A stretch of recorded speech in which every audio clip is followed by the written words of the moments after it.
ಮುಸ್ಲಿಮರ ವಿರುದ್ಧ ಏನು ಮಾತಾಡ್ತಾನೆ, ನಾನೊಬ್ಬ ಹಿಂದೂ ಆಗಿ ಹೇಳ್ತಾ ಇದ್ದೀನಿ, ಎಲ್ಲ ಮುಸಲ್ಮಾನರು ಒಗ್ಗಟ್ಟಾಗ್ಬೇಕು ಈತನ ವಿರುದ್ಧ. ಮೊಟ್ಟ ಮೊದಲನೇದಾಗಿ ರಾಷ್ಟ್ರ ರಕ್ಷಣೆ ಪಡೆ ಅಂತ ಬಿಟ್ಟು ಅದು ರಿಜಿಸ್ಟರ್ ಆಗಿದೆಯೋ ಇಲ್ವೋ ಅದು ಸಮಾಜಿಗೆ ರಿಜಿಸ್ಟರ್ ಅಂತ ನಮ್ಗೆ ಗೊತ್ತಾಗಿದೆ ಸರ್. ಬೆಳಗ್ಗೆ ಇದ್ರೆ ಮುಸಲ್ಮಾನರನ್ನ ಮುಸಲ್ಮಾನರು ಜಿಹಾದಿಗಳು ಅಂತ ಹೇಳಿ ಹಿಂದೂ ಮತ್ತು ಮುಸ್ಲಿಮರ ಮಧ್ಯ ದ್ವೇಷವನ್ನು ಹುಟ್ಟಿಸ್ತಕ್ಕಂಥ ಕೆಲಸವನ್ನ ನಿರಂತರವಾಗಿ ಮಾಡ್ತಾ ಇದ್ದಾನೆ. ತಾನೇ ಅವನು ಒಪ್ಕೊಂಡಿದ್ದಾನೆ. 46 ಕೇಸ್ಗಳಿದೆ. ನಾನು ಒಂದೇ ಒಂದು ಶಾಬಾಜ್ ಅವ್ರಿಗೆ ಒಂದು ಪ್ರಶ್ನೆ ಮಾಡ್ತೀನಿ. 46 ಕೇಸ್ ಅವನ ಮೇಲೆ ಇದ್ದಾಗ ಇವನು ಪ್ರತಿಯೊಂದು ಮನೆಗಳ ಹತ್ರ ಹೋಗೋದು ಮತ್ತೆ ಯಾವುದೇ ಕಸಾಯಿಖಾನೆಗಳಿಗೆ ಹೋಗೋದು ಅಂತ ಬಂದಾಗ ನೀವು ಇಷ್ಟೊಂದು ಅಡ್ವೊಕೇಟ್ಗಳಿದ್ದೀರಾ, ನಿಮ್ಮಲ್ಲಿ ಬಹಳಷ್ಟು ಜನ ಇರ್ಬೋದಲ್ಲ, ಇಷ್ಟು ಜನ ಸೇರ್ಕೊಂಡು ಏನಾದ್ರೂ ಒಂದು ಸ್ಟೆಪ್ ಎತ್ಬೋದಲ್ಲ ನೀವು? ಸರ್, ನಾವು ಇದಕ್ಕಿಂತ ಮುಂಚೆ ಆಲ್ರೆಡಿ ಸುಮಾರು ಡಿಸ್ಟ್ರಿಕ್ಟ್ಸ್ ಅಲ್ಲಿ ಅವ್ರ ಮೇಲೆ ಕಂಪ್ಲೇಂಟ್ ಮಾಡಿದ್ದೀವಿ. ಹಾಗೂ ಅವನ ಮೇಲೆ ಒಂದು ರೌಡಿ ಶೀಟ್ ಓಪನ್ ಆಗಿತ್ತು. ಅದಾದ ನಂತರ ನಾವು ಅವನ ಮೇಲೆ ಒಂದು ಗುಂಡಾ ಆಕ್ಟ್ ಏನಾದ್ರು ಈ ತರ ಒಂದು ಕೇಸ್ ಹಾಕಿ ಅವನ್ಗೆ 1 ವರ್ಷಕ್ಕೋಸ್ಕರ ಅವ್ರಿಗೆ ಜೈಲ್ಗೆ ಕಳ್ಸಿ ಅಂತ ಮನವಿನೂ ಮಾಡಿದ್ವಿ. ಅದಾದ್ಮೇಲೆ ಯಾವುದೇ ಗುಂಡಾ ರೌಡಿ ಬಂದ್ಬಿಟ್ಟು ಯಾರಿಗ್ ಬೇಕಾದ್ರೂ ದಬ್ಬಾಳಿಕೆಗಳನ್ನ ಮಾಡಿದ್ರೇನು ಪರವಾಗಿಲ್ಲ ಅಂದಾಗ ನಮ್ಮ ಕಾನೂನು ನಮ್ಮ ಭಾರತದ ಸಂವಿಧಾನ ಏನ್ ಮಾಡ್ತಾ ಇದೆ ಅಂತ ನಾನು ನಿಮ್ಮಲ್ಲಿ ಕೇಳ್ತಾ ಇದ್ದೀನಿ. ಸರ್, ಫಸ್ಟ್ ಆಫ್ ಆಲ್ ನಿನ್ನೆ ಬಸವನಗುಡಿಯಲ್ಲಿ ಇವ್ರ ಕಾರ್ಯಕರ್ತರು ಮನೆ ಒಳಗಡೆ ಒಂದು ಕ್ರಿಮಿನಲ್ ಟ್ರೆಸ್ಪಾಸ್ ಮಾಡಿ ವಿತೌಟ್ ಪೊಲೀಸ್, ಆ ಪೊಲೀಸ್ಗೆ ಆಮೇಲೆ ಇನ್ಫಾರ್ಮೇಶನ್ ಕೊಡ್ತಾರೆ. ಇವರು ಮೊದಲು ಅಲ್ಲಿ ಹೋಗ್ತಾರೆ.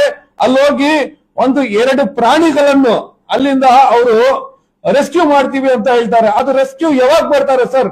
ಸೆಕ್ಷನ್ 22 ಆಫ್ ಕ್ಯಾಟಲ್ ಆಕ್ಟ್ ಏನ್ ಹೇಳುತ್ತೆ?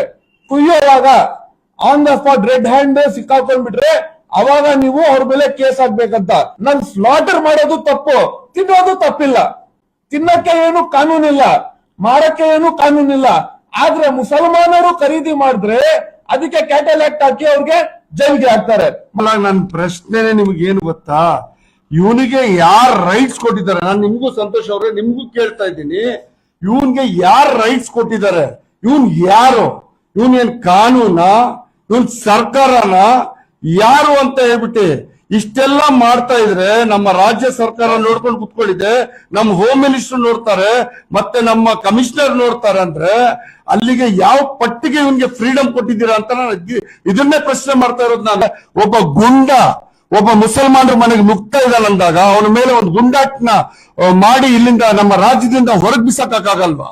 ನಿಜವಾದ ವಿಷಯ ಏನಂದ್ರೆ, ಇವತ್ತು ಬೆಳಿಗ್ಗೆ ಇದ್ರೆ ಮುಸ್ಲಿಮರ ವಿರುದ್ಧ ಏನು ಮಾತಾಡ್ತಾನೆ, ನಾನೊಬ್ಬ ಹಿಂದೂ ಆಗಿ ಹೇಳ್ತಾ ಇದ್ದೀನಿ, ಎಲ್ಲ ಮುಸಲ್ಮಾನರು ಒಗ್ಗಟ್ಟಾಗ್ಬೇಕು ಈತನ ವಿರುದ್ಧ. ಅವನ ಮೇಲೆ ಒಂದು ಕ್ರಮ ತಗೊಳ್ಬೇಕು. ಅವನ ಮೇಲೆ ಕಾನೂನು ರೀತಿ ತಗೊಂಡೋಗಿ ನಮ್ಮ ರಾಜ್ಯದಿಂದಾನೇ ಹೊರಗೆ ಬಿಸಾಕ್ಬೇಕು ಅಂತ ನಾನು ವಿನಂತಿ ಮಾಡಿ ಕೇಳ್ತಾ ಇದ್ದೀನಿ ಸರ್ಕಾರಕ್ಕೆ. ಕೊನೆಯದಾಗಿ ಸಂತೋಷ್ ರೆಡ್ಡಿ ಅವರು ತಾವು ಏನ್ ಹೇಳಕ್ ಇಷ್ಟಪಡ್ತೀರಾ? ನನಗೆ ಮೊಟ್ಟ ಮೊದಲನೇದಾಗಿ ಫಾರೂಕ್ ಬಾಯ್ ಮತ್ತೆ ಶಬಾದ್ ಬಾಯ್ ಇವತ್ತು ನನ್ನ ಕರೆದು ನನಗೊಂದೆರಡು ಮಾತಾಡ್ಬೇಕು ಅಂತ ಹೇಳಿ. ನಾವು ಕರೆಯೋ ಉದ್ದೇಶ ಏನಿತ್ತು ಅಂದ್ರೆ, ಇವನು ಮಾತಾಡಿದ್ರೆ ಹೇಳ್ತಾ ಇದ್ದ ಗೋರಿಪಳ್ಳ, ತಿಲಿಕ್ ನಗರ್, ಬಿಸ್ಮಿಲ್ಲಾ ನಗರ್, ಇಲಿಯಾಸ್ ನಗರ್, ಅಲ್ಲಿ ಇಲ್ಲಿ ಎಲ್ಲ ಗೋಗಳನ್ನ ತಗೊಂಡ್ಬಂದು ಕಟ್ಟಾಕೊಂಡಿದ್ದಾರೆ. 80% ಗೋಗಳನ್ನ ಇಟ್ಕೊಂಡಿದಾರಂತ. ಅದ್ರ ಜೊತೆ ನಿಮ್ಗೂ ಕರೆದಿದ್ವಿ. ನಿಮ್ಗೆ ಏನಾದ್ರು ಕಣ್ಣಕ್ ಕಾಣಿಸ್ತಾ? ಇವತ್ತು ನಾನು ಗೌರಿಪಾಳ್ಯ ಮತ್ತೆ ಶಿವಾಜಿನಗರ ಸಾಕಷ್ಟು ಕಡೆ ನಾನು ಓಡಾಡಿದೆ. ಎಲ್ಲೂ ನನಗೆ ಆ ರೀತಿ ಗೋ ಹತ್ಯೆಗಳಾಗ್ಲಿ ಗೋಗಳಾಗ್ಲಿ ಕಂಡು ಬಂದಿಲ್ಲ.